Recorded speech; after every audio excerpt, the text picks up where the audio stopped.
Hello and welcome to the 100th episode of the Pirates Fan Forum here on DK Pittsburgh Sports Podcast Network. I am your very proud host, Gary Morgan. With me, as always, is my good friend, co-host Jim Stam. How you doing, brother? Dude, I'm doing good, man. It's hard to believe 100 episodes. I don't know. Time goes by so quickly, and we've had such fun doing the show and got to meet so many people. And we're gonna have a lot of them on, and we've met more than this. It's just, we can only do so much. But no, this has just been great, man. I hope we have several hundred more in us. I think so, brother. And we wouldn't be here if we didn't meet Graves early on and have her help start us on this journey. Really, we built this show together, like alternating back and forth, and it was really logistics that kind of changed it from a to a 3-man ish unit, I should say, to a 2-person gig. And things have changed even further since then. We've just rolled with the punches, and the show has continued to grow, and Graves has continued to diversify her interests. So, Graves, how are you? Guys, I'm doing great. It's great to be back here with you and celebrate the 100th episode. And let's just talk some baseball. I'm excited. Yeah, we're still going to talk baseball. And to do that, because this show really was founded about you, we figured the best way to do this show was, instead of us sitting here talking about the 100th episode and bragging on ourselves, let's have you on, the guest that made this show what it is. We're going to start with one that has something better to do in a half an hour.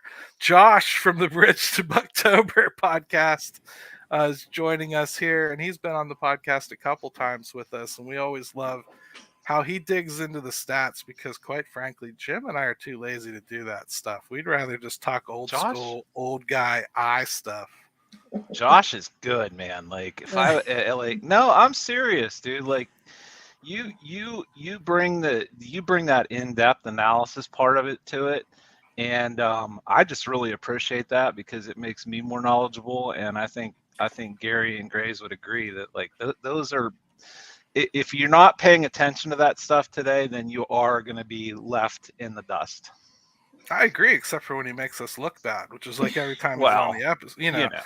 Everybody's like, "Where you guys should have that smart guy on again?" It all starts with me trying to look up the stats to back up my old school beliefs. So, we're not too far away here.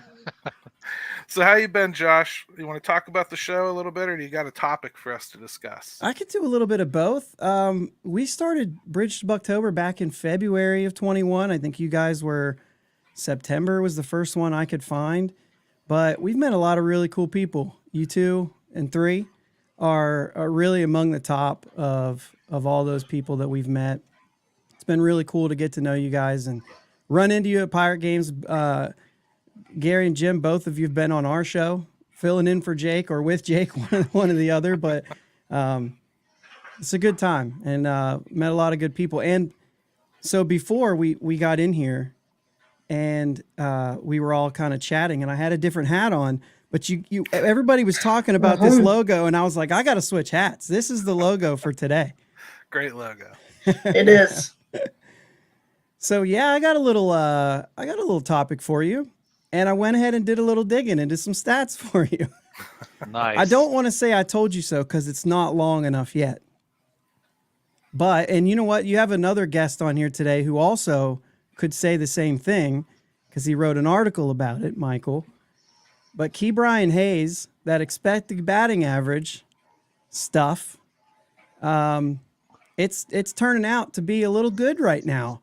And so some of the numbers on balls hit over 90 miles an hour, expected batting average before August 1st was 417, and he was hitting 372 on those, which is a 45-point difference. There he is.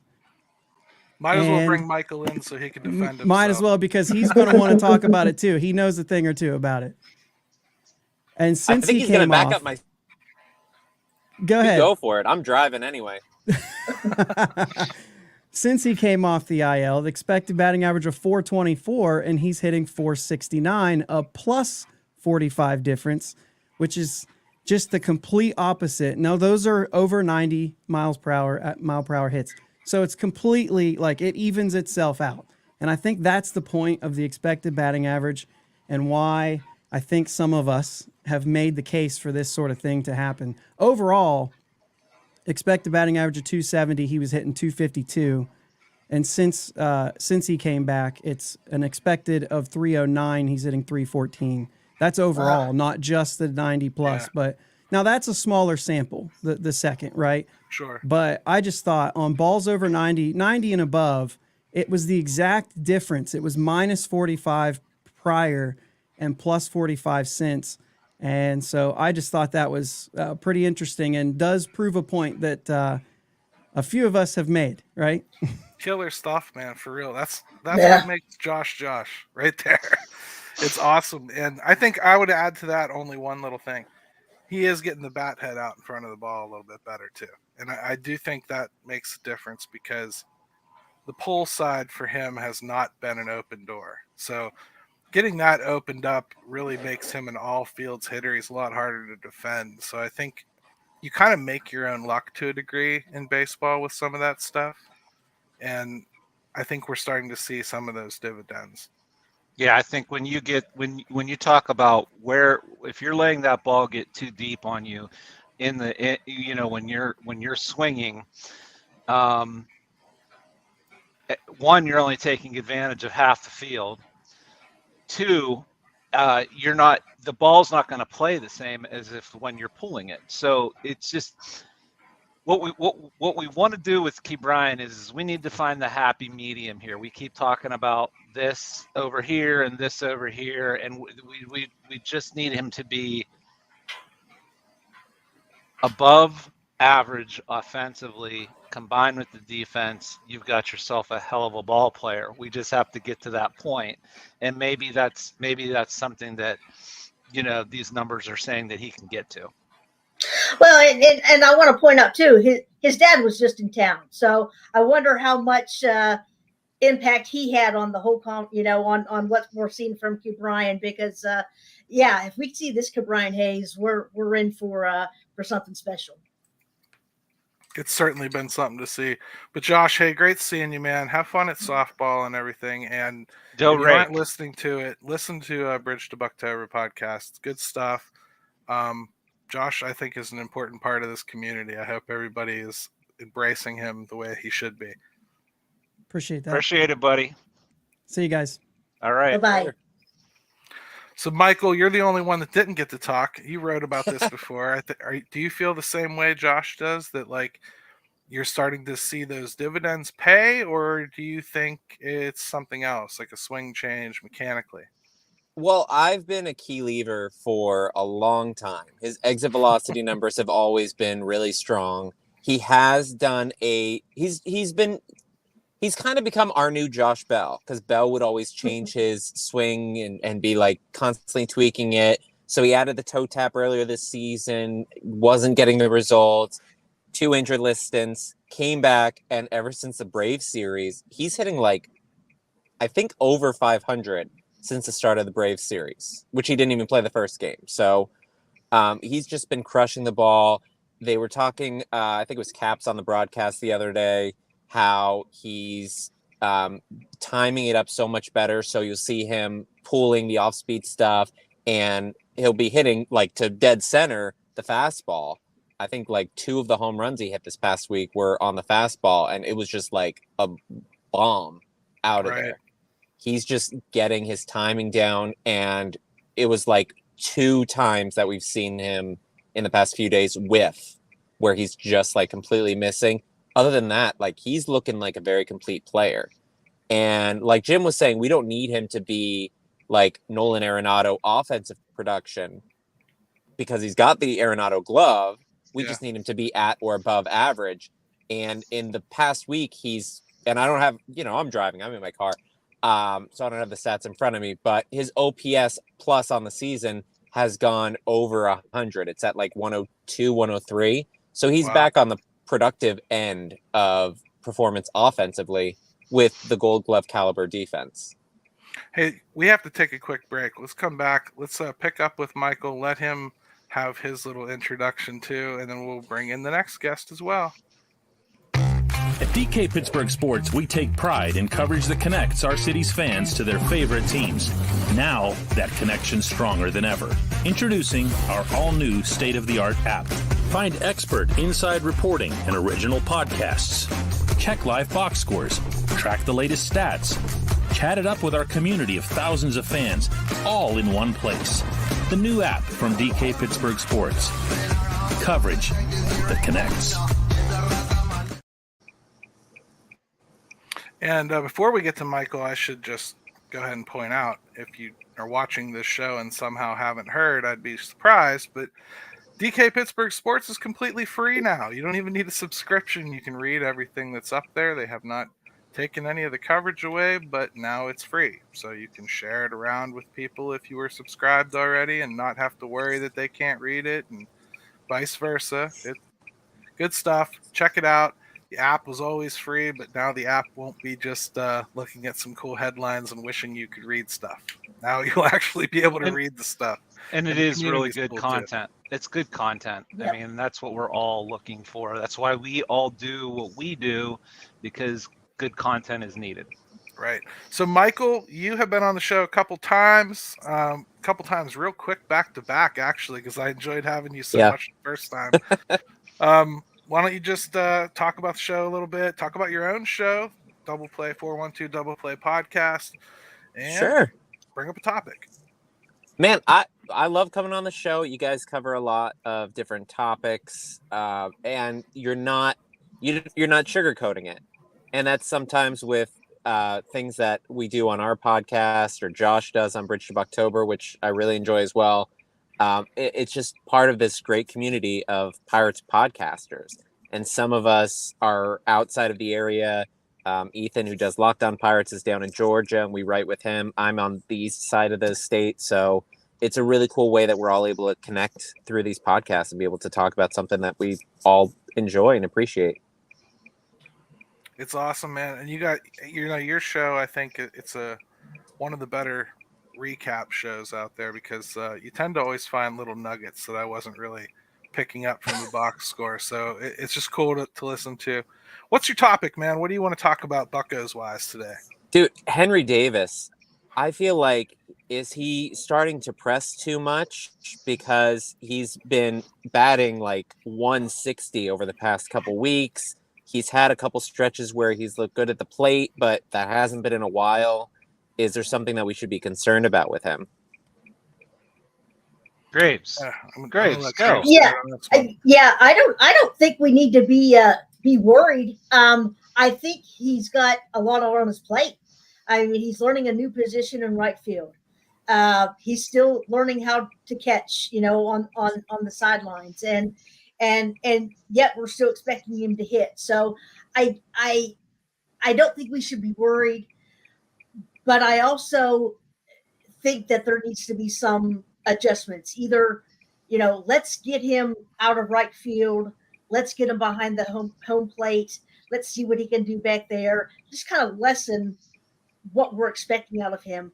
And, it's easy to blame Andy Haynes for his drop in hitting, but I think it goes beyond that. That is, his plate is just way too full at the moment, and we're expecting too much out of the kid. I mean, he's young. Yeah.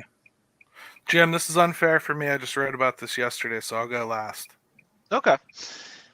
Look, I think Henry's probably the one I'm the least worried about. I got to be honest with you. I think this is that time where sometimes you just have to push through and grind a little bit at the plate until you can get your bearings back.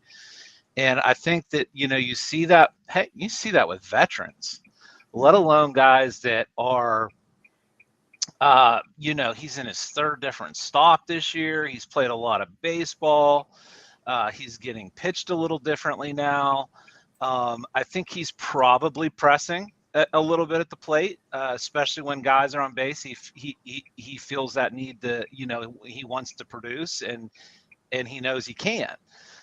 So for me, I just think this is typical. I wouldn't look at it as anything other than that, and I think he'll be respond. Henry's never going to be the sexiest guy at the plate. He's just not. I mean, he's just, he goes up there looking to bludgeon the baseball, and he can do that.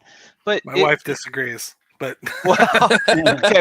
okay, let me restate that. As a male watching his baseball swing, he's not the sexiest guy. But I think you guys know what I'm saying is like the effort's going to be there. I think the results will be there. I'm not that worried about it, guys. I mean, a couple things I have to say here, and we're going to introduce Douglas Ford here to let him comment on Henry before we move on to the next topic with him and everything. Henry, the book on him used to be to get him out, throw him inside. That's what happened to him in the minors. That's why he got hit with baseball so often. He hung over the plate. They threw it inside to crowd him. Well, to counter that, he started catching up with that fastball that they would try to throw inside, and he was hitting it a long way. Well, when he got to the majors, that got discovered pretty quickly. And they started throwing him the sliders away, which is kryptonite for some right-handed hitters, especially young ones.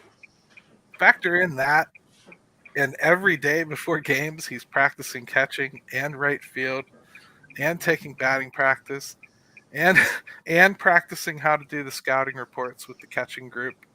And learning how to hit major league pitching. That's a lot. That's what, and the people that want to just throw him over at first base right now, I'm like, are you sure you really want to add another thing to his plate? I mean, like, I don't think right now anything else needs added to him. And you're right.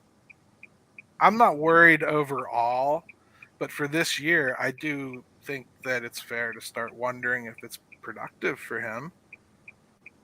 Maybe if you're not going to let him catch this year, just stop having him practice it right now. And move that to the off season. Focus on the outfield. Let him kind of narrow his focus a little bit and move on with life. But, Doug, anything you got on Henry Davis?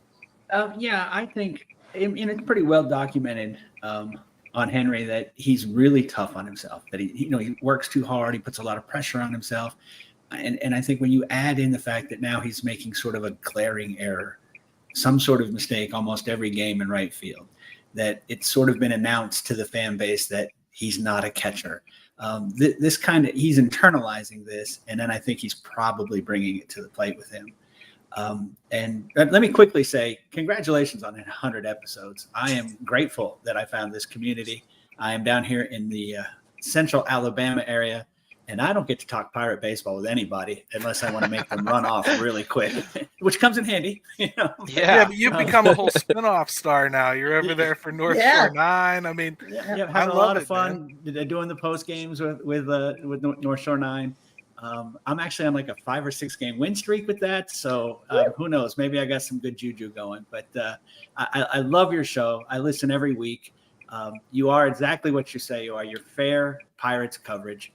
You're not, as Michael said, you're not sugarcoating, but you're also not, everybody sucks and everything's terrible and woe is me, that sort of thing. And I really enjoy that. My topic, and this actually kind of the Henry Davis topic leads me into it, because I think the Pirates have handled him 100% wrong. I think they've known from the outset, or at least this season, that he wasn't going to catch. Then why wasn't he getting more reps in right field? And I do believe he should be in right field. I mean, he created a double play, just the threat of his arm against the Phillies. Bryce Harper, started, he had thrown Bryce Harper out at second. And then the following game, I think Bryce Harper's come around third, put on the brakes. And then they got into some kind of thing that usually happens to the Pirates, So that arm is special. And I wouldn't want to waste that at first base. But what's your confidence level in Ben Cherington at this point? It seems like we drafted. We should probably say goodbye to Michael first before we do that. So, Michael, thank you again. Listen to his podcast, 412 Double Clay Podcast, anywhere that you find fine podcasts. Thanks for joining us, brother. Thanks. No problem. Congrats. Thanks, Michael. Bye-bye. Bye. Truth. What's my confidence level in Ben Cherington? First of all, Doug makes it seem like we have a 4-hour podcast. Yeah. No, this is my quick one-off 1-minute question. It is a fair question. It really is. I just don't know that we're going to learn from one player what our confidence level should be. This offseason, I think, is going to be very informative as far as basically how they handle building around what they believe to be a core. Let's see what they do. I mean, if he flubs this, then yeah, I think my confidence level will be very shaken. As far as Henry Davis, I don't think they had any belief whatsoever that his bat was going to force its way onto the major league roster this year in any kind of meaningful way. That's a fair point. So when we talk about like why wasn't he doing, I think right field was a last resort. Like we have to do something with him. He can't catch up here, not yet. Here's what we got. But we need his bat, So so they brought him up, and they had to put him somewhere. I mean, that's where I fall on it. So I kind of don't let it bleed into Ben Cherington all that much, but I definitely see it. I just think this was a flat foot thing, almost like Ortiz was last year. I don't think they expected him to jump all the way from high A to the majors last year. It's just once he started rising and you realize like, whoa, we're going to have to protect this guy in the Rule 5. We better go ahead and just move him up here and see what he can do. We have a need anyway. I just think it kind of forced your hand a little bit. I know for a fact, verifiable fact, they didn't want to call up Quinn Priester, but they did it anyway. I never thought he'd make it up this year. I September maybe, but I think, it's a fair question. Could they have maybe gotten him some more work in right field? They already did know they had 2 catchers. But you still want him to be developing as a catcher. You just don't want to stop that when clearly he still needs that even in the minors.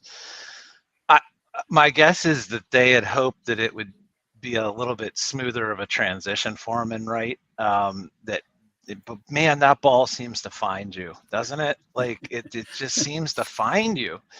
And I think he'll be okay.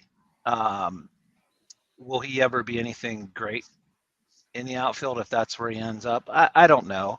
But he's got a big arm. I think he'll get used to playing in the outfield. I think he'll get used to going on balls back to the wall. Which, has given him a little bit of trouble. And he can work on angles and things of that nature, which has been a little bit of an adventure too. But yeah, I think, Doug, at its core, it's a fair question of could they have helped him a little bit earlier in that process? I think that's fair.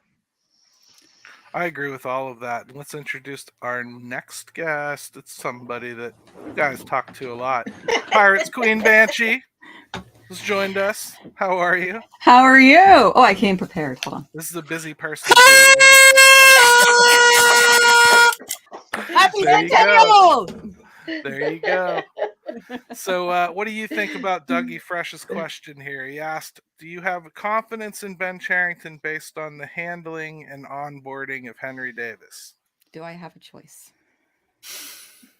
You do not.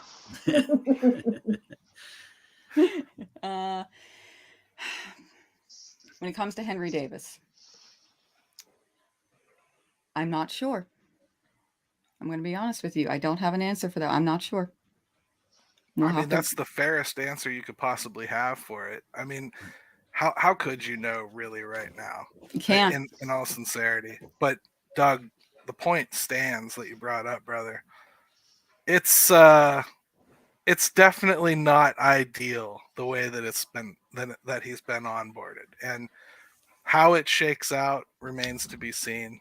But it's clear that Endy is very much further ahead of Henry. That said, if he doesn't solve this pass ball wild pitch problem soon, that's going to leave a crack for Henry, isn't it? And it's not as though they don't need a first baseman. So. We're going to have Henry and Endy up here. Soon we're going to be crying to get Abraham Gutierrez up here. Because we need a defender. So Dougie, hey, we're going to wave goodbye to you, but see Dougie doing the post-game shows on North Shore 9 every once in a while. And now that we know that his technology is all set up, because Jim and I are such wizards at it, Experts, I like to call myself, but we'll have Dougie Fresh back on the show here real soon. Hey, Okay? congratulations again, and please have me back for the 1,000th episode. All right, at Oh, least dude. by then. all right. Absolutely, sir. All right, right. talk to you soon. Bye, Doug. All right, so Pirates Queen Banshee, how are you? Hi.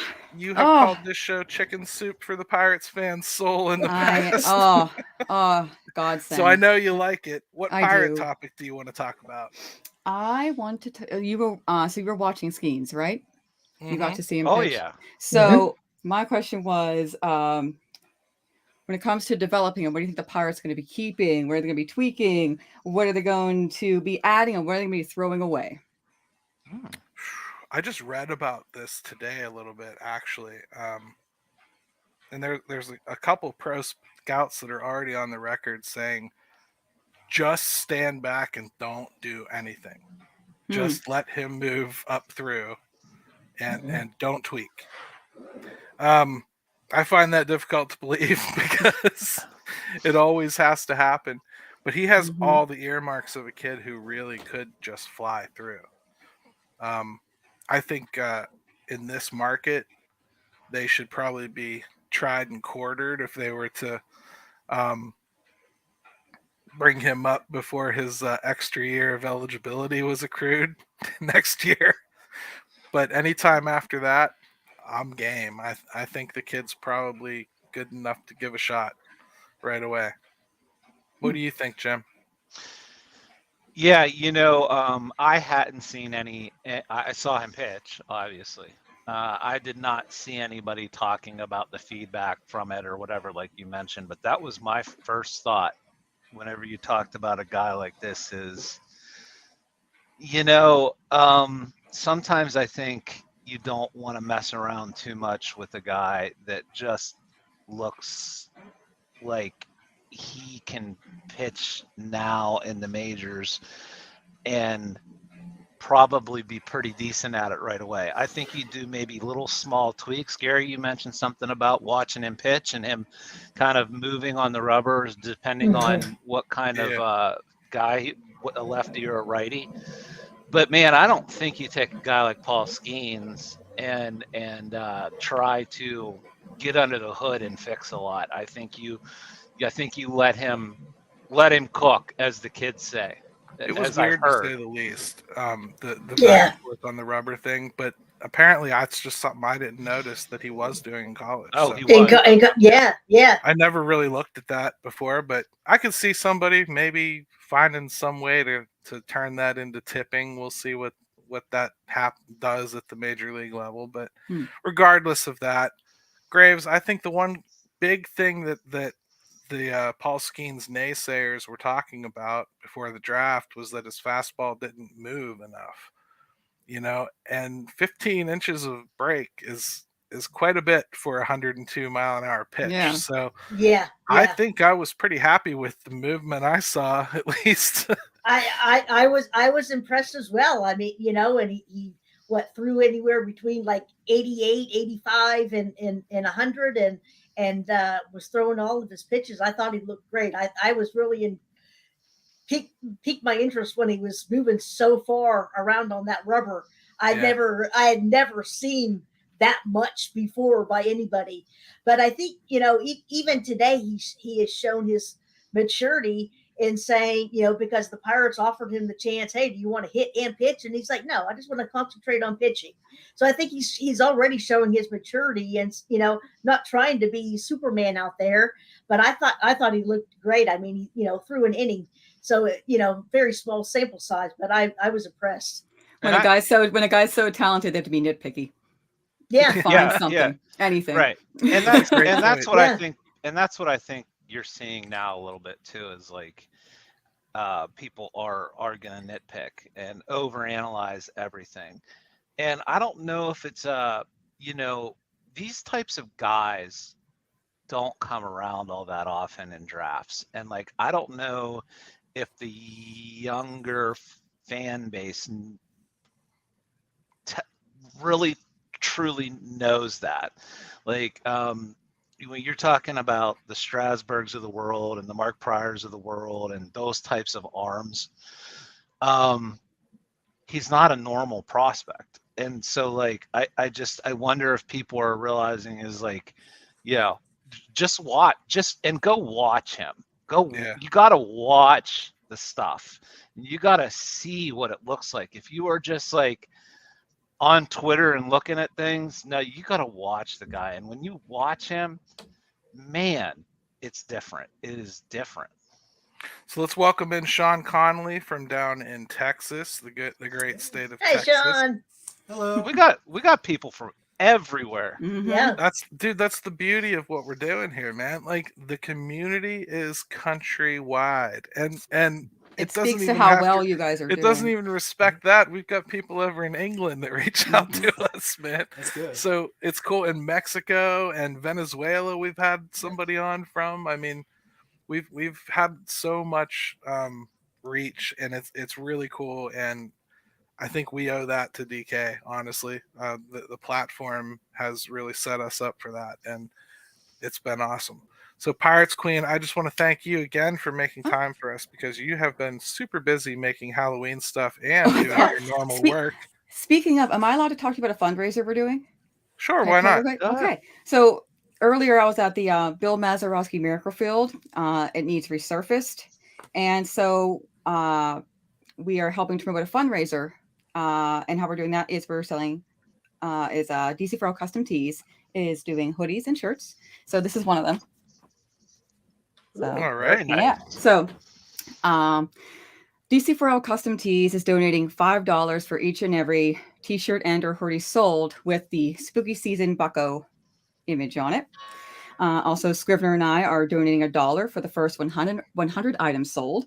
And the fundraiser goes through October 31st. These t-shirts are printed to order. This is not Amazon. So expect to allow 7 to 10 business days for shipping. Shirts start at $19.99, hoodies at $32.99. My shirt's a premium, so it's $23. So this one starts at $23. Of course, your shirt's a premium. Well, no, because the gold only comes in premium, and I had to have it in gold because I love what it looks like in gold. So again, DC4LCustomTees.com is donating $5 for each and every t-shirt and or hoodie sold with the spooky season bucko on it. All you have to do is go to their website, type in the search spooky, and you'll get all the info there. Very good. Awesome. And all that go on. So the donations are going to the Bill Mazeroski Miracle Field. Needs resurfaced, and they're part of the Miracle Field of Western Pennsylvania. Awesome. And I volunteered down at the Miracle League myself, so definitely do awesome. so. It's a great charity. Very good. And go ahead. No, go ahead. I just want to say I love your show, and the reason why I love your show is because you aren't gatekeepers. A lot of times when you come to these shows, you expect fans to be also experts, and that's and for some very odd reason, that's just not going to be allow people to come in and actually talk. So thank you for being so personable. Thank you for not being judgmental. You don't expect everyone to know every single thing about the game because they're fans. Fans aren't really supposed to. You know, they're supposed to have fun. You don't have to know everything about the game to enjoy it. You don't have to. And that's why, and you guys are so welcoming. Well, let me just throw a compliment your way and Scrivener's way, because I see you guys at games all the time. You're great with kids. They always want to come up and take pictures with you. You're great with my son. You just add a cool energy and vibe to the Pirate games. And I can't wait till hopefully this team starts putting it all together, because you're going to be right in the thick of it, and it'll be cool to see. Oh, it'll be cool. Yeah, thank you so much. All right, and so tell Ben and Chris we said hi. I will. Bye, Queen. In case you didn't write down all that stuff she told you, go to her Twitter site and follow her. It's going to be on there. She'll tell you that stuff. I'll all post right? it all. Yep. Bye, guys. Let's go. All right. Bye. All right, Mr. Connolly, how are you, brother? Not too bad. You're scaring me. I have to follow the Pirate Queen. I don't know what I can do.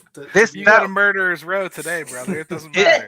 I don't know if you've ever seen the NFL films of Ray Lewis getting announced in the tunnel coming out for before a game, and he goes through his whole spiel of like the dancing and the fireworks, and then they announce Brian Billick afterwards, and he looks at the camera and he goes, how in the hell am I supposed to follow all that? So yeah, sorry about that. That's No awesome. worries. So Sean, you've been on the show a couple times too. How you been? First of all, it's been a while. And what do you think of the show? What topic do you want to talk about? So, doing well. I know I live down here in Texas, but I was born in Pittsburgh. I spent my high school years in Pittsburgh and grew up there. So, I am definitely a Yinzer, even though I'm not there now, just like most folks. Uh, as far as what I think about the show, I love it. I think just to parrot a lot of the other people, they it's very, yeah, I know. It's a very realistic look at the Pirates. I think that's what you guys bring to it. Nobody on the show is going to sit here and say, "Well, man, like why didn't we sign Aaron Judge last year?" We know that's not a realistic expectation. You guys try to keep it together like that, so that's what I really enjoy about the show. And you let folks like me on there for some reason, so. I think you know what you're people talking like about. you are the point, Sean. Like, I again, like the Queen just said it. We don't want experts. We want people that just watch the team. I want to know what fans feel. Like that's what this show's about. Mhm. I mean, yeah, I'm not gonna treat like information like I'm not aware of it because I am following it that closely, but I don't expect the guests to be like that, and I don't want them to be. Honestly, that would be boring. It'd be like talking to robots. So, what do you want to talk about with the Pirates, brother? Well, you guys touched on it a little bit. You talked a little bit about Ben Sherrington. What I would like to hear is first let me also say this. Congratulations on the 100th episode. A lot of podcasts, most YouTube channels, they don't last past 4 episodes. Here you are at 100 and going strong. You just keep building and keep going higher. So I really love that. Thanks, man. But as far as what I want to talk about is another aspect of what I like about the show is you try to jump the guests and give them something a little bit different, and that's what you're doing here again. And my jump you question is, if you guys were GM for a day, you can't add to payroll, what would you change? Graves, you want to start? Ooh. Wow. Yeah, sure. I'll dig into this one. First of all, right now, if I were the GM for a day, I would sit Andrew McCutchen for about 10 days. Let him heal up. Let him rest up, because I'm very much into him getting his 300th home run, his 50th triple of his career. I want him to get to 2,000 career games. He's like 8 away right now. I want him to reach those, but I think he needs a little bit of a break. And I would not be opposed to seeing somebody else take over that DH spot for the time being, see what they can do. And just, I love having Andrew McCutchen here. I think he's great. He's great for the clubhouse. He's great for this team. And let's get him out of hitting number 3. Let's put him back leading off. I think he's better off leading off. I would agree with that. It is the one thing with him that he can still get on base with the walks. Everything else is kind of, really kind of fallen off a bit. Graves, I think those are good points. I said the other day I thought he should be playing less. I think it's created a little bit of a log jam. It would be nice to get maybe Henry some at bats at DH, maybe just to kind of ease what's going on there and give him a real break. Just let him go up there and try to hit. It's not that simple. DH is still tough. But back to the original question is, if you can add the payroll, what else would you do? Man, that is so tough, because I think we are getting to the point where if they do not, and I've been starting to harp on this more about this offseason coming up, that they are going to have to do this and add and start bumping up the payroll some. Now, what that is, what the numbers are, I'm not sure, but it's getting to be that time, and you know where the holes are, and you know where that stuff is. So, other than that, I think they're doing everything they can internally. I don't know if it's the right approach, but I think they're doing what they can internally. But that can only get you so far. Yeah. You know? I mean, if I was to do one thing, it would be to reinstitute the aggressive running a game that they were doing early on in the season. And I realized that Juwan Bay was a big component of that, but they still have a lot of speed. It's not as though Piguero is slow. It's not as though Henry Davis is slow. I'd like to see them get back to forcing the action a little bit. I think seeing a little bit more of pushing the action can probably maximize what these kids do best. But I mean, short of payroll, yeah, there isn't much, and maybe a little bit of a change in aggressiveness at the plate, jumping on some things more early in the count. But they're married to something right now that, you know. Sure, and we've got Eric now, the Longbeards, on with us. And Eric, what are your thoughts on that? If you could do one change to the team without adding to payroll as a GM, what would you do? I'd probably deduct from payroll. I'd start. Oh my God. Well, I'd probably start with the hitting coach, and I'd probably evaluate the rest of them too. Yeah, I mean, I didn't go coaching because I felt like it was low hanging fruit, but it's certainly there. You know, I don't know how you avoid it, and I kind of made a pledge to myself that I was so tired of talking about Andy Haynes, I just couldn't do it anymore. You know what I mean? But to me, he's the most pressing. I guess I've eaten so much that I know Shelton's going to come back next year. I'm just not going to waste any energy on it. I know he is. I know he's going to get a shot with these kids and what they consider to be a core. I can't even sit here and tell you it's wrong, but I can tell you I haven't really seen enough to feel it's right either yet. Sean, great topic, brother. Thank you so much for jumping on with us. No, I'm thank say you. Goodbye to you and take a quick break because I still have bills to pay. You know, Keep representing out there, Sean. I will do. Yeah, you should give us a quick yeehaw from down there in Texas, or I can't. You do didn't that adopt down that down there. No, Like, no 10-gallon hat. No. My wife's from Baton Rouge. She does all that for me. So You can't even give me like there's a snake in my boot type thing. I mean, like no, I don't do any of that. Talk to you later. Have fun watching the Astros win it again down there. I'll do my best. Thanks. Right. Bye-bye. All right, break time, everybody, and then we'll be right back to the Pirates Fan Forum. At DK Pittsburgh Sports, we take pride in coverage that connects our city's fans to their favorite teams. Now, that connection's stronger than ever. Introducing our all-new state-of-the-art app. Find expert inside reporting and original podcasts. Check live box scores. Track the latest stats. Chat it up with our community of thousands of fans, all in one place. The new app from DK Pittsburgh Sports. Coverage that connects. All right, we're back to the Pirates Fan Forum here on DK Pittsburgh Sports Podcast Network. We're talking with Eric, the Longbeards. Graves is with us. Jim's with us. It's the 100th episode. We're having a good time. We're working through guests. We've still got 3 more in the chat, and I do see that Yark looks upset. We've pulled him away from his family for 45 minutes already, and normally that's cool, but we're not an in-law, so I'm going to have to get to him pretty quick. York always has something going on. He should be used to this. Yark is a legend, and he's been making the rounds on podcasts lately, so he ought to be used to this whole green room diva treatment. So, Eric, talk about the show a little bit if you'd like, and if not, just give us a topic to talk about, brother. Well, first off, congratulations on 100 episodes. It's a hell of an accomplishment. I love the show.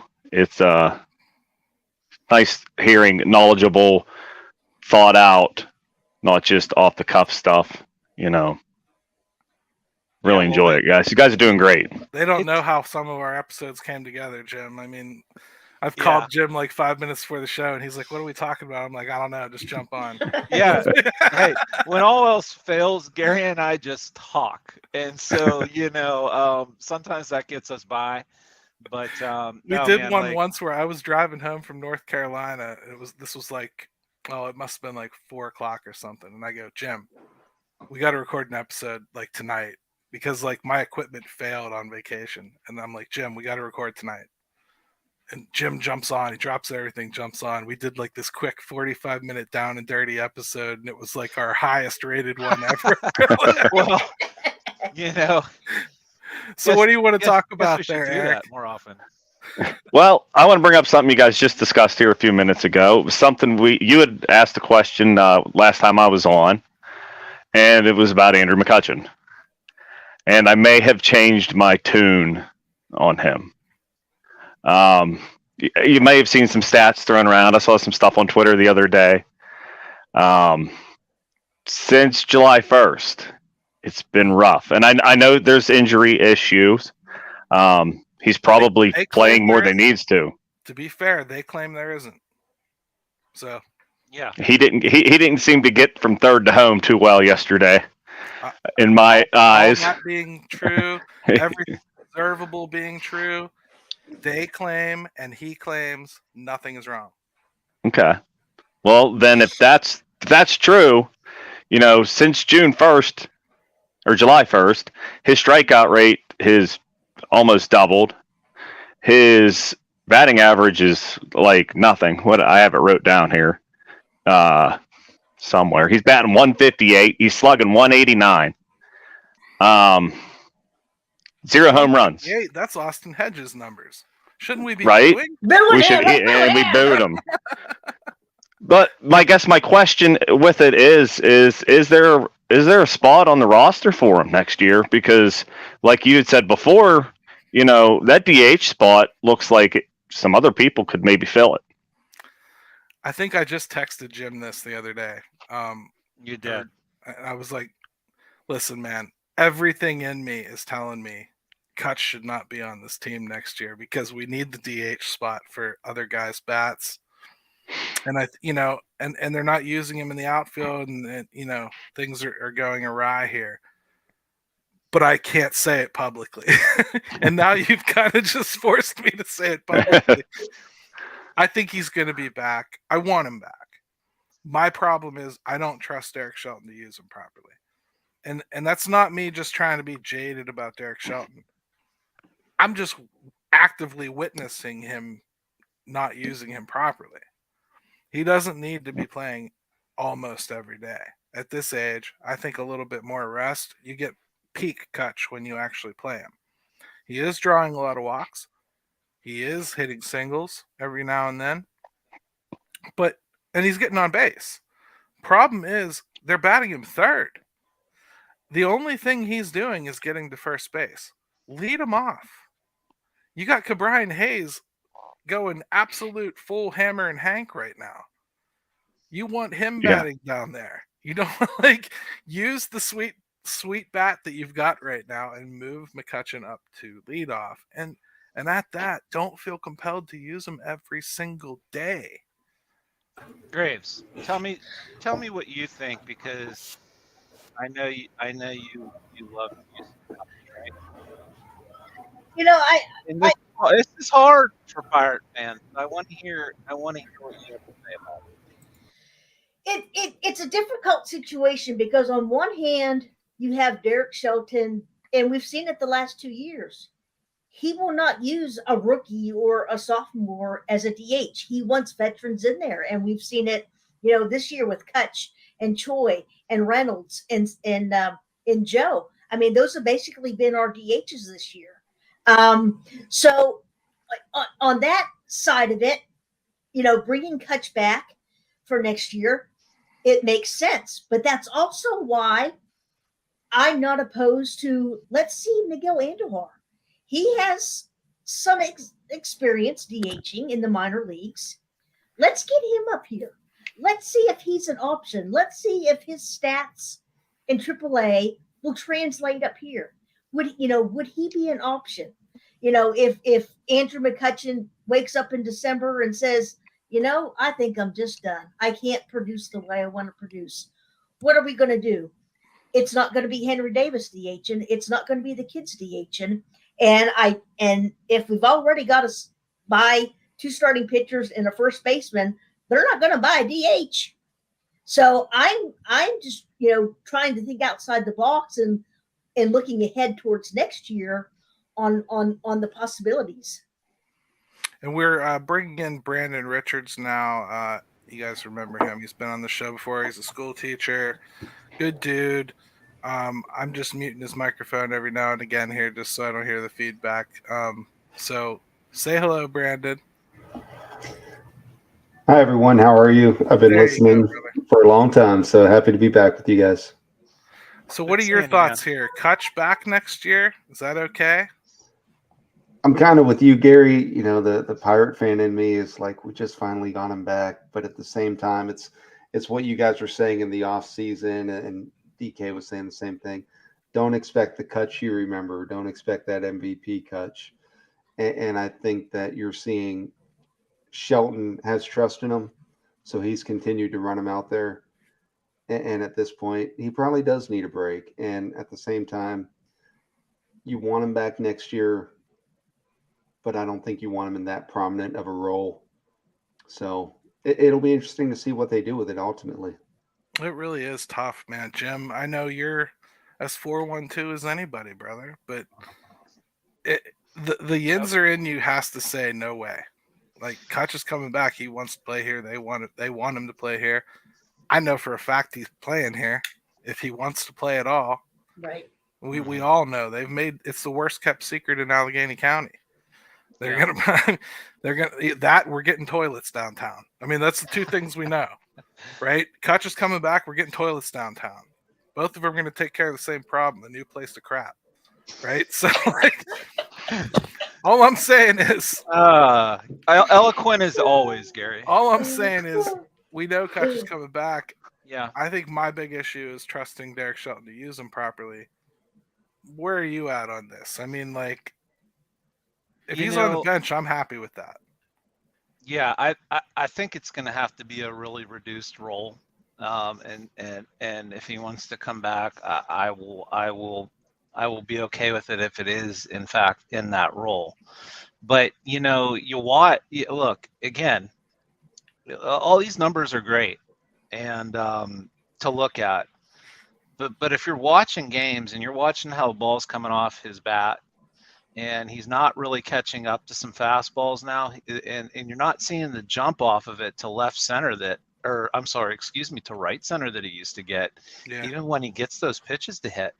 So, hey, look, he's 37 in October, and I think people really disregard that.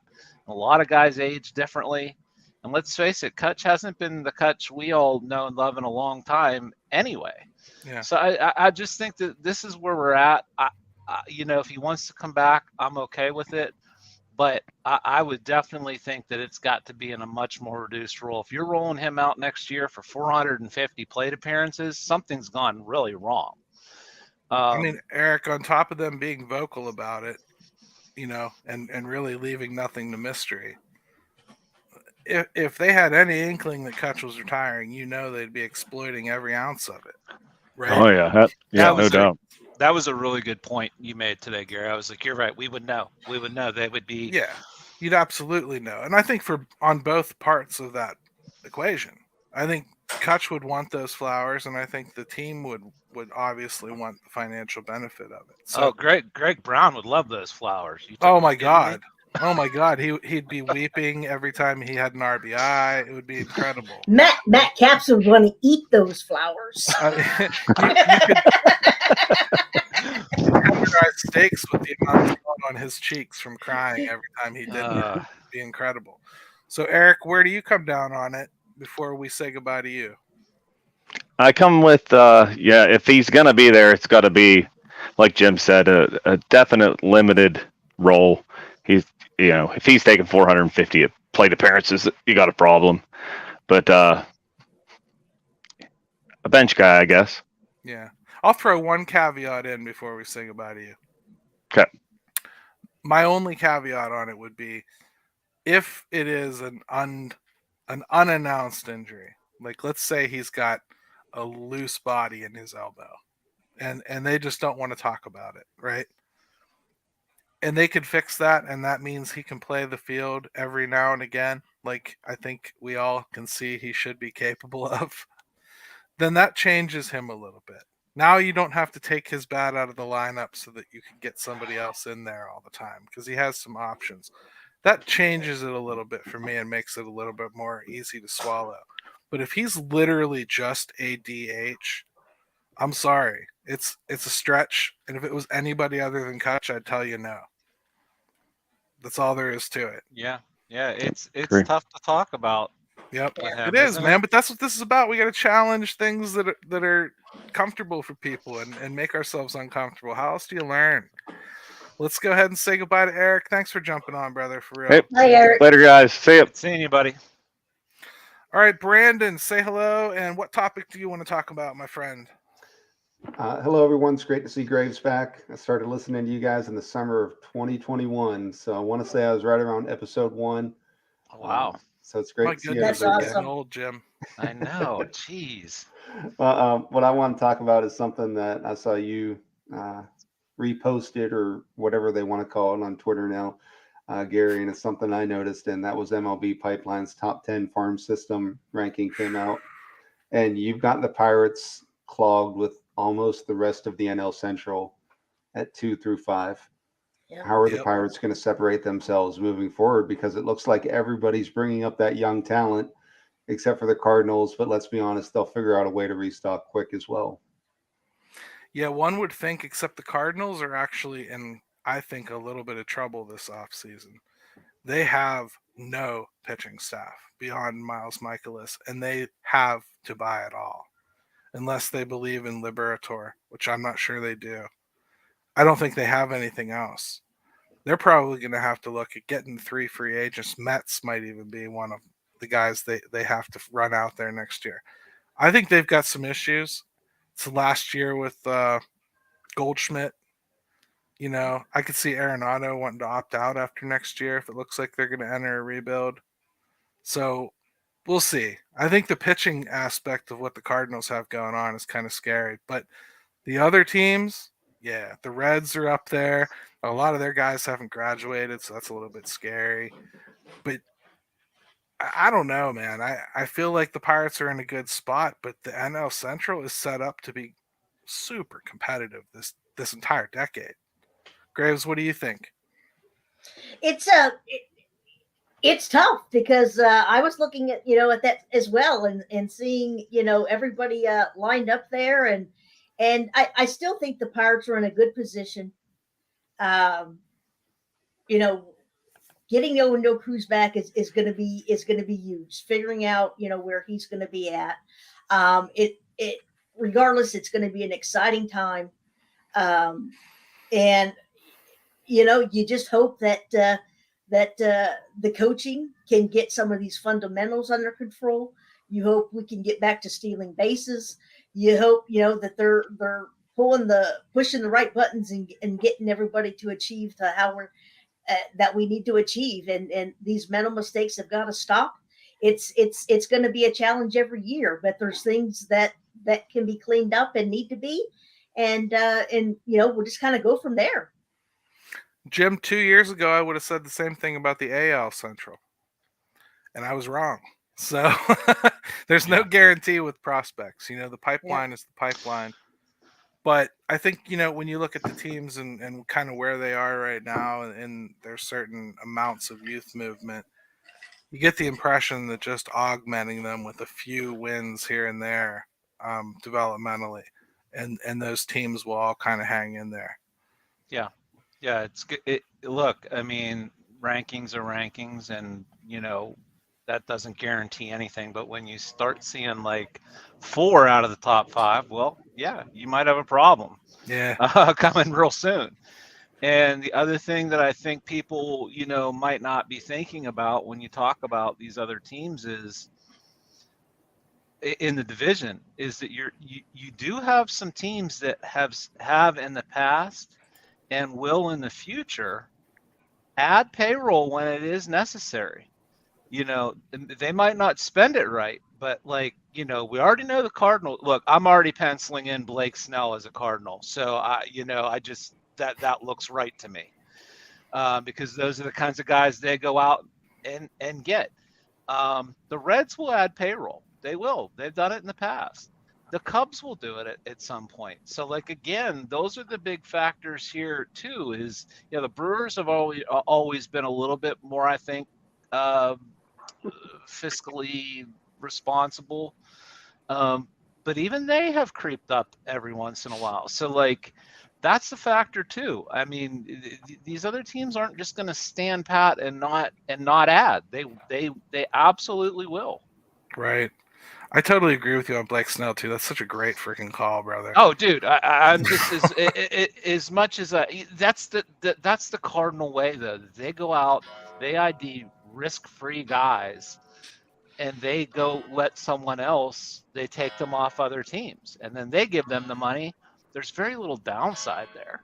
You know, they've done that with everybody. Right. Brandon, that was a great question, man. What is your observation about it before we let you go? And we're saying hello to James Littleton and Adam Yarkovsky.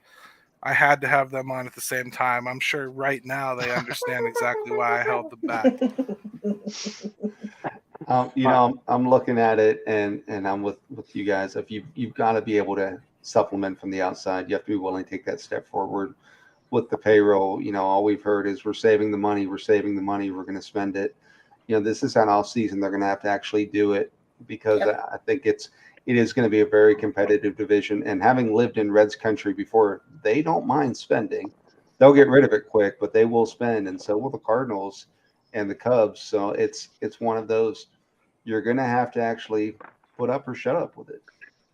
And Brandon, I'm sure that the reason you're able to deal with Pittsburgh Pirates August and September's is because you're usually bracing yourself for dealing with all of our screaming brats again for an entire year. So you're used to hearing what goes on social media, and nothing can touch that. So yep. Thanks for stopping by, brother, for real. It was really good to see you again, and we'll definitely have to have you back soon. Thank you. Bye, Brandon. Bye, guys. All right. Look at these two jokers. I know I already lied and said trouble. Jeez. I know I already said that Graves was the star, but here is James and Yark, and Yark can't control his camera immediately, so he's kind of dropped off. James, here you are. You get to set the tone for how your whole conversation with Yark goes because he couldn't handle technology. So, Yark, James, Yark took one look at you and he just bolted. He did. That's the kind of impact you have on him at this point. He's hiding his wallet. Yeah. So James, how you doing, brother? And if you want to say anything about the show, have at it. If not, bring up a topic. Yeah, doing great. Missed you guys. It's been a while since I've been on. I'm happy to be back. It has. Yeah, it has, brother. We've been too busy hanging out in the real world instead. Yeah. Looking for my golf balls. Absolutely. I think Yark might have broken his phone or been kidnapped. Somebody call KDKA or Marty Griffin. He'll get to the bottom of it by walking around for 25 minutes telling you he's going to walk. That's how he'll investigate it out and figure it out for you. So, James, what topic do you want to talk about, brother? I had one in mind, but I changed my mind. What I was thinking was there are obvious holes on this team. But a lot of people are talking about how the Pirates need to spend money, but they don't necessarily need to sign the free agents. With the glut of middle infielders we have, and with the upcoming 40-man crunch, how many of those middle infielders do you think we could trade this offseason to acquire some pitching and perhaps a first baseman? I'm going to tee something up here before I move on. You better be right when you pick those. And I'm not sure we've seen enough of all of them to make that educated decision quite yet. That said, Jim, it's undeniable. There's too many guys, right? Yeah. We got Nick Gonzalez is eating AAA pitching for breakfast right now, doing things that he didn't do. 17% K rate right now. I mean, this dude's got a 900 plus OPS. He's crushing it down there. Ji-Hwan Bae is hitting the ball again. It looks like he's healthy. It's time to start. He's slapping the ball around again instead of trying to power everything over the right field wall. there's some guys we need to see yet, right? How do you make a decision like that? And yet, that's where you've got a lot of valuable merchandise you could move. Yeah, I mean, look, I think at some point you're just going to have to make some decisions and hope you're making the right ones, because the time is coming to where you can't wait a whole lot longer.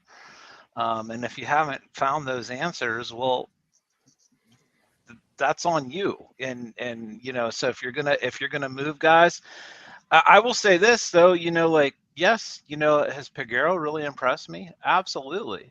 Am I certain that Piguero is a piece that is totally legit? No, not yet. But again, they've got to make some decisions at some point. You can't keep all these guys. You can't put them all on the 40-man. So I think it's worth reminding people what Rodolfo Castro did at the same kind of stage that Piguero's in right now.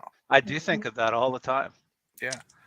So Graves, what do you think about that? I mean, it's a great question from James. I mean, and it's been something. Yeah, I know. And it's something we've got to see. And we've started to see it a little bit with Castro being traded, with Swaggerty being released. But I would like to see a lot more. I mean, just make a decision. Trade some of these guys before we absolutely know what they're going to be, and just press your luck a little bit. If we can trade somebody and get a starting pitcher or a first baseman that's going to be here and help us for years, then it's not such a bad idea. Because our biggest thing is, they say they're going to spend. Are they going to spend? And if they're not, then they need to start trading some people. It absolutely has to happen. Got to spend one way or another. You either got to spend money or you got to spend prospects. Right. So James, let me ask you. I'll flip the script on you and ask a question. I have extra time because Yark flaked out. So, when you talk about like trading this glut, which ones do you think really have value? Like Nick Gonzalez has some value, right? You don't really know what he is quite yet. You're based on potential a little bit. He's got 100 bat sample size in major leagues, enough that people can see a little bit of the power potential. And then he's done enough in AAA that they can see a little bit of, okay, there's some fixable things. Hey, he showed us he could learn. Look at that 17% K rate after he got set back down, right? You're able to kind of project that he's okay. Peggy's hitting the ball. Blah, blah. Are any of them going to really return what you want? I think that they have value. I think you have to you'll have to package them with something. I don't think you're gonna just do a 1-for-1 for a quality starter with 3 years of team control left for a straight up for Piguero or Bay. I think you're going to have to put some pieces together but I think the easiest place to find a piece is from the middle infield, a good piece. I think Nick G's always got, I think with the speed and havoc that he can create on the base paths, that Bay showed what he could do at the beginning of the season until he got off track. And I mean, the biggest piece is a little bit lower down. Obviously, you could always, if you really had to make a big play, I hate to do it, but you could always got Termar, who doesn't have to go in the 40 yet. But I mean, he's probably got them. If Termar is involved, it's got to be a big piece. It's got to be huge. It's a pitcher likely, right? With 3 years of control.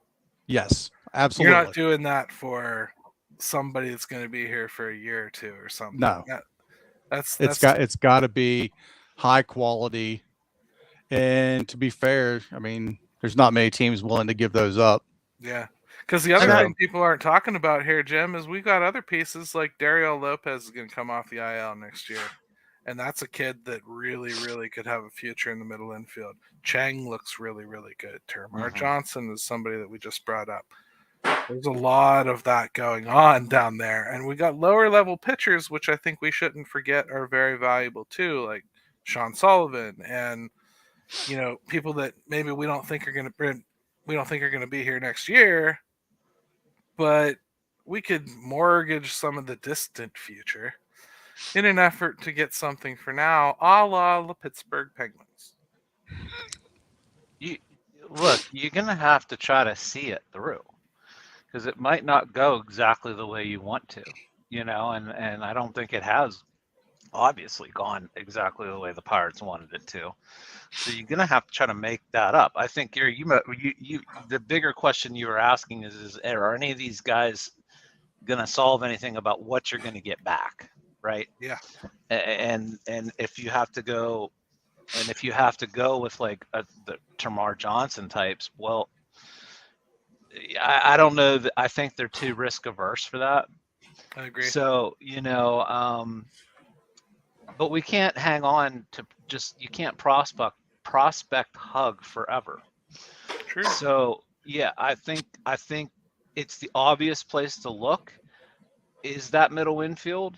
And I still think the obvious place to look for what you'd want to look for is some kind of, get as many arms as you can. That's always my thing. Here's the funny thing about it. I think for 40-man purposes, they have to consider making some moves. You might as well knock out some of your needs at the same time, right? So it makes sense, like just from a team construction standpoint. But I am under the impression that Ben Cherington thinks he's kind of creating a never-ending well of prospects. I really do believe that that's what he hopes is happening. When they talk about opening a window, I don't believe he ever has said that. And he won't say it because I don't think he wants to open a window. I think he wants to open competitiveness, wants to keep it here and kind of have it replenish itself repeatedly. And that may be faulty thinking, but I think at the end of the day, it's probably going to be what prevents them from ultimately making some of these moves. The ones that they aren't forced to just from procedural 40-man needs. And so I think that sounds great on paper, but the execution of that is so difficult. Anyways, it's never worked, Jim. It's never worked by the best run organization in baseball. Tampa does it. It's not going to work here. Just saying. And plus, fan base here will not like it. And they've already screwed it up by signing Reynolds if that's what they really wanted to do. To be honest with you. Like, you start signing people to long-term deals, you can't do that. It just won't work. And I know they're going to go after Keller as well. And they should. But it's already going to be a window because of that. Well, look who decides to finally join us. Yark's you back. can't leave me on hold for an hour. We should probably expect everything to work. We did, but listen, sometimes you have to do a loyalty test, brother. I just had to see how into this you were. So you proved that you were loyal up to the point where I kept you on hold for an hour, and then as soon as I brought you on, you were gonna disconnect. Cut off. That's what you did. I get it. Your kid came by and swiped the phone off the table, so I understand. Jim asked an interesting question here. So no, I don't believe it. It's your Jim's good at that. You should answer this question. Okay. James had a good question, not Jim. Sorry, I always do. Oh, that I believe. Yeah. So it was about trading some of the glut of middle infielders, and I know that's something you've talked about before, as far as getting guys back and everything. And I kind of reposed a question. Well, what do you think these guys are really going to return? Like, who do you think is that big chip? I know for you, that's probably Termar Johnson. You don't have nearly the bristle that we do about that. But really, what would Nick Gonzalez return you? Would he really help you get that need? No, I don't think any of those guys that they have right now are going to bring anything big back. And really, if you're looking prospect boards and whatnot, so it's not as though they're fresh and cleany and completely shiny, and you don't know what's inside the package. You've seen it a little bit now. Yeah. And again, and then automatically, it's like taking a new car off the lot. Not to steal a metaphor or anything off you. As soon as you drive it off the lot, it loses value. Once you start seeing these guys play, and if they're not completely crushing it, then they're going to lose value right off the bat. Right. And then you don't want to trade them. They have. Well, yeah, right. Yeah. Right. Who wants to trade the guy that's doing great in the majors? Right. They have too many of them, though, clearly. So they're going to have to end up moving some of them. Not everybody can play first base. Not everybody can DH. Not everybody can move to the outfield. Not everybody can play second base or third base. You got to bounce guys around and whatnot. So they're going to do that a little bit. At some point, somebody's going to have to fall on the grenade and play first base, right? What do you do? Well, you know who. Number Jack 10. Sawinski. Number 10. No, Jack Sawinski. That was going to be my question, is why are they moving 10 to first base, and why is it the best move they could possibly make for the long term of his contract? Now you see why we had to have Yark back on the show. James, I know that you have just pulled all your hair out. You had a full head when you came on before Yark said that. But for real, who could they move to first base feasibly this offseason and have a reasonable chance of working? I mean, they're not going to do it, but Indy can move there. But obviously he's going to catch. I mean, I wouldn't mind seeing Triolo there for a bit. I think he's got a glove that could move across the infield, and Hayes to Triolo wouldn't be too bad of gloves on the corners. Yeah. So, I mean, I really think that's a spot. I mean, I'm a fan of them picking up a free agent. They're like a CJ Crone, but if they have to move somebody, then I would look at Triolo and have Indy do it twice a week. Just to give I'm his a nutbag. My ideas are crazy. I'd move Nick Gonzalez over there, or Jack Sawinski. Jack Sawinski, because I want G1 Bay in center field to get him. Yeah, that makes sense. And I don't think Jack Sawinski's arm plays out there. I just don't. Long term, I don't think he's a center fielder. It sure plays at first, though. Yeah, well, it could play at first, or maybe he's like Josh Bell and can't throw that kind of throw. Yeah, and that's probably one of my biggest complaints about Cherington. He doesn't look into the future. Why don't we still have somebody that's really a lock at first base? Why have once again, we traded our like, for example, Rich Hill. We don't really have anybody. We've seen so many people. We don't really have anybody that's been able to step in and replace him. And and that was my thing about Andahar DHing next year. Let's see if it's even an option. Let's give him a try.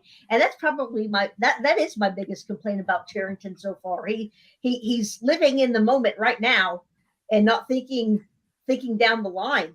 And you absolutely have to trade some of these prospects, because when I think about making a trade, it's not about necessarily winning the trade. Let's make it, it can be fair for both sides. Sure. And if we get something that's going to help us and we have to give up, 2 or 3 middle infield prospects, whatever, then so be it. But can we still tweet Fleece better afterwards, or do we have to not do that? Because that to me is the whole thing about trades. You have to tweet Fleece immediately. That's no fun. Yeah. I can't do that. Yeah. I mean, I'll push back on the Andujar thing, and I love you, Graves, but I got no use for Andujar at all. And I'm not saying he's the answer, but I'm not claiming that you are. I know you're not. I'm just further explaining why I have no use for him. I understand. The exact thing you're asking to see, we just saw. They just did that at the end of 2022. Then he should have been traded at the deadline. If he has no use here, he should have been traded at the deadline. I just don't think anybody wanted him. To be honest with you, I'm sure they put him. Ask the Yankees. He was on waivers. He'd Well, gone through waivers. And let me push back a little bit on James here. because I think if you've got a guy like Trillo, and I think you're taking a guy that provides all kinds of value in a certain role, I think you're taking that value totally away from him and putting him in a spot where he's not going to offer a lot of value offensively. And I think that is not the way I would go about it. So, that's just my, I think it's creating another problem and taking away from what he's really good I at. see that. And I agree with you, Jim. We talked about this a couple weeks ago with Triolo, but I think bouncing around the field will help him. Graves, your point about Andujar, though, I get it. You want to see this year because he's killing it in AAA. Yeah, I mean, would he be a potential option? A lot of people seem to think so. Sure. I don't necessarily buy it, but I personally have seen enough. And I guess what I'm saying is I'm fine with bringing him up. I don't want him to play the field. He's not a first baseman. He's not an outfielder. I don't even want to pretend I want to see that again. I don't. If he comes up, it's 4 DH. If he kills it, say goodbye to Kutch. You can't have it. You can't have that and Andujar. And if I have to put trust in one of them, even in a whole month of him killing it in the majors, guess which one I'm picking next year? And even if I didn't, I'd want a free agent that I trusted more. I mean, and the thing is, I said, Jim, I don't want to just go, oh, the Pirates won't spend it. You're probably right. They won't. But I think at this stage, it's our responsibility to call them for it. This is what we should do. Now, they may let us down. I'm not predicting they'll do it. But go get a real DH if you really need one. I don't think you need one. I look at this roster and I'm like, we just talked about this glut of middle infield bats. Well, wouldn't one of them look pretty sweet there? I don't know. Maybe Nick Gonzalez isn't going to play in the field. It just seems to me like they're doing some weird roster things that just don't make sense to me. And Andujar, I just almost want to help them from their own stupidity. Well, I think if you by not seeing him, you know what I mean? I think if they had any plans on thinking that he might be something, you might have already seen him. If it hasn't happened at this point, I just don't think it will. So that's why I've kind of moved on from it, is because I think they're not interested in it. So yeah, I mean, York, what do you have to say, man? You're quiet, and this is weird for you. Well, I'm in so much trouble. You guys need to send my wife all kind of flowers and everything else. I'm kind of out on Andujar too. I just he can't play defense anywhere. Kutch is clogging up that position. I just don't see it. I think as far as first base, there's not a real guy that's going to come in and step in free agency. Maybe I think that they're going to do similar to what they did this year, but hopefully they upgrade it a little bit. Instead of Choi, maybe they can bump it up a little bit and pay for Brandon Belt to platoon with Joe. I mean, that might be a little bit much, but something like that. Same thing with the pitching, instead of Rich Hill, maybe it's James Paxton. It feels like all the signs are pointing to Santana. They even had Greg Brown talk about it. Yeah. all the things that you usually hear, it just feels that way. And the public comments from Carlos and his special relationship with Oneil Cruz that everybody's pointing out, and he did. I don't know if that's getting better. Space.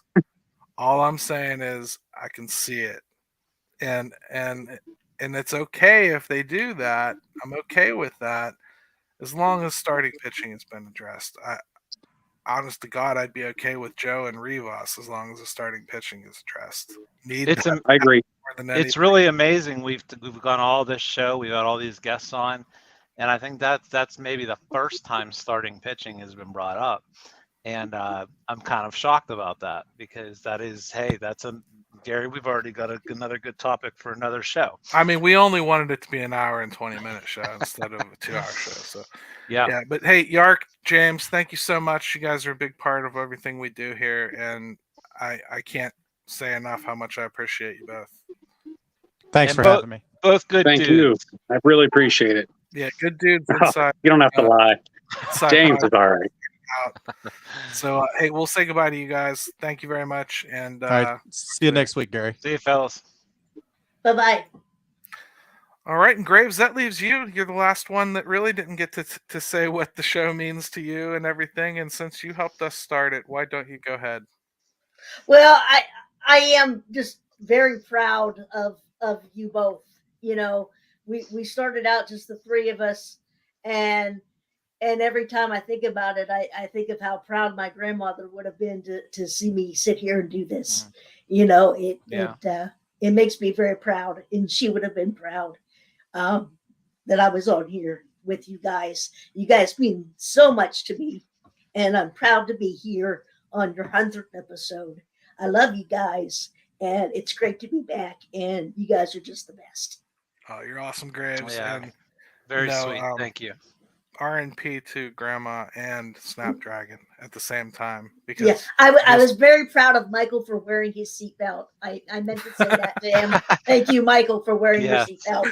Yeah, it's so awesome. Graves, you've been a big part of this whole thing, and I like to think of you as the conscience of this show. You know, when Jim and I are feeling That's really fair. negative, I tend to think about what Graves would have had to add in here and how she would have pulled me back from jumping off the cliff on certain things here and there. And I've just always appreciated that. And you've always been steadfast with the fundamentals. You've always talked about that and the coaching. And thank you.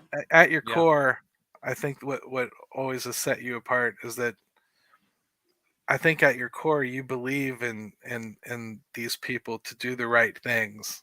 And even as they let you down, you tend to bounce back with them anyway. And I just can't think of anything that says Pittsburgh Pirates fan more than that. So thank you. You mean the world to us and the show. Absolutely. Thank you so much. Thank you both. You're always very positive, and in a day and age like we are in, sometimes I think we all need a little bit more of that, and you do it in other ways too. It's not just baseball, and I think you're a sweetheart, and I'm so glad to have met you and had you, be along on this journey with us, and you will continue to do so. Thank you so much, guys. I love you. All right, bye, Graves. And Jim, what do I say, man? Best co-host ever, brother. I mean, we already told a story earlier about how you and I just could jump on with absolutely no prep whatsoever and do a pretty banger show. So yeah, there's just nobody like you out there. I mean, you're the best. And I picked you blind from Twitter. I mean, literally just us talking on Twitter. I was like, this dude is not insane. Let's see how it goes. and it has just taken off, brother. It's been really good. And even my mom thought that you and I had known each other for 15 or 20 years. Yeah. Just yeah. I've had many people say that. And I mean, our friendship started really right when this show started, and you reaching out. And, it was just, I thank you for reaching out, and because it's nothing I would have probably done on my own. And, no one loves baseball in this city more than me. And I hope people get that through either social media or this podcast we do. But man, just like today, you're seamless. All these guests come on, I just sit here and wait to talk, and you do it all. And man, appreciate everything. Let's do another 100 more. We will, man. First, I just want to officially thank Dolly and Dayon for believing in me. I was nothing more than just some dude who subscribed to the site and had some comments every once in a while. That I struck up a relationship with Dayon, and this all came to be. I mean, he didn't even have a podcast network when we started doing this. So, Really and we're cool. still here.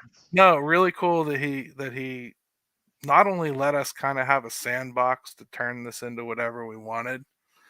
He's never once told us how to do the show. He's never once come in and told us what we can or can't talk about. He's Never. never corrected anything we said. He's never told us who we can or can't have on the show. It's just couldn't have been a more easy thing. And to all the people that we've worked with along the way, producer Eddie that we worked with forever, and incidentally, you stick around long enough here, there's going to be another live stream tonight because they're doing the Pirates Pod to be named later. He and Alex Stump tonight. So, Yeah. but producer Eddie was real big on getting us off the ground, and man, And it's been a and- journey, brother. It has. And to anybody that interacts with us, comments, just silently sits there and watches because that's what they're comfortable doing, you're still just as big a part of it as anybody else. And to all the people I meet at games and come up and say hi, thank you. Thank you for everything. Gary and I really appreciate it. And I'm honored to do it. I know you are too. Yep. If you ever want to be on the show, reach out to us in DMs. We'll definitely do that. Smash that subscribe button. Hit that little bell so that you can go ahead and get notifications every time it comes up. Keep growing this network because, hey, the more you help grow this network, the easier it is for people to find us. Thank you all so much again for inviting us into your homes 100 times. And thank you. Ben, take it away. Take it away, for the buddy. 100th time, my little friend.